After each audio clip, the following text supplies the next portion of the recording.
Looking to buy a stacked NBA 2K19 account with a high overall and maxed out badges, make sure you hit up my boy Sports TMB. The link to his Twitter will be in the description. Click it, make sure you tell him that boy sent you, and he'll hook you up with the account of your dreams.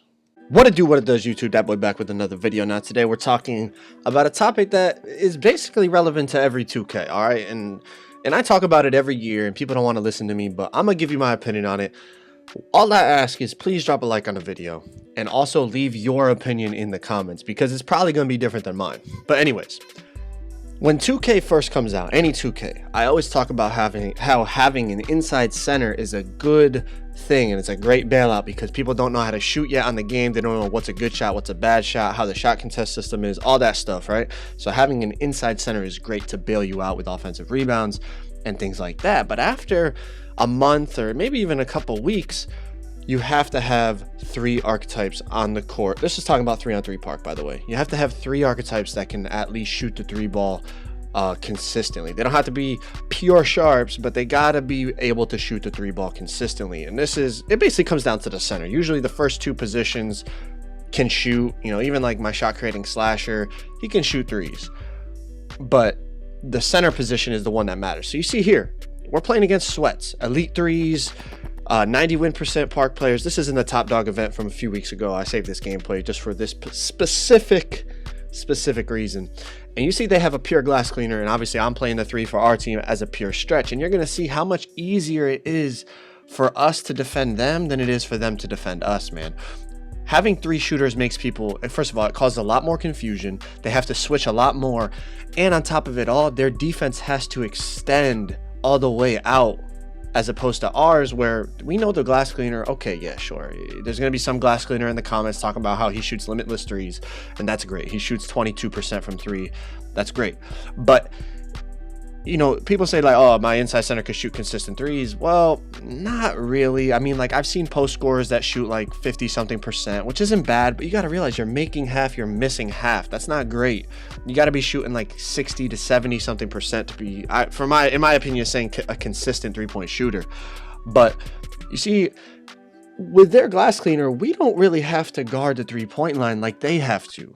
They have 2 guys, right? 2 guys that can shoot, 2 pure sharps. So obviously we have to extend up, but we could play 2-1. Basically, Wade guards the left, Hot Zones guards the right. I can hedge on anything that needs help, and then I protect the paint at all times. Obviously, they have the advantage in terms of the rebounds, right? If you have an inside center going against a stretch big, I get it. You should get more rebounds. But the thing is, in park games, especially competitive park games, this is mainly talking about when you're playing against really good players, like, you know, right here, everyone on the court right here is a sweat, right? So there's not going to be a lot of missed shots, in all honesty, so there's not that many rebounds to get. Now, if you play perfect with an inside center, you can still beat a 3-shooter lineup, of course, but I'm just talking about like overall, you know, if we played 100 times, the team with 3 shooters is going to win more often because it's way more difficult to guard. And plus, you see, all right, look at, we have the upper hand, right? We're up 11-2. If we want, we could just 3 up. They only have 2 guys that can shoot 3s. We could just leave the center and he has to take 2s. At that point, we're still going to win the game because they're not getting 3s because we have such a big lead. If we were down 11-2, we'd be in a bad spot, but at least we have 3 shooters that can get back in the game. You know, if you hit a 3, get a stop, hit a 3, you're right back in it. But if you get a 2, get a stop and get a 2, you're not going to be back in the game. You're only getting 4 points. So on the park, 3-pointers rule is what it comes down to. In 3-on-3 gameplay, 3-pointers rule. And honestly, even in Pro-Am, you'll notice that if you play Pro-Am, like Team Pro-Am, a team that has an inside center that can't shoot 3s, it's so much easier to defend them because you could play 2-3, you could play you know, like a 1-3-1, like you could play zone against a team that only has you know, that has a center that can't shoot because it's just so much easier to defend.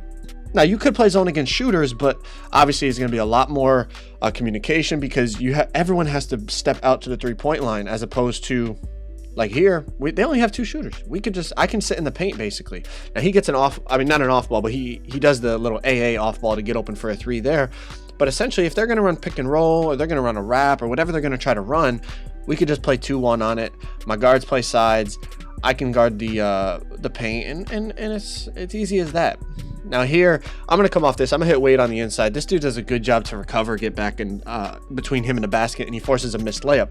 But again, as long as we 3 up here, like they had kind of like a 3-on-2 break, but the center can't shoot threes. So we just pick up the guards, and the center has to run to the paint, which gives us time to recover, and all they get is a 2 out of it. If that was us in transition, we're probably getting a 3. You see, every time we've gotten in transition here, we've gotten a wide open 3.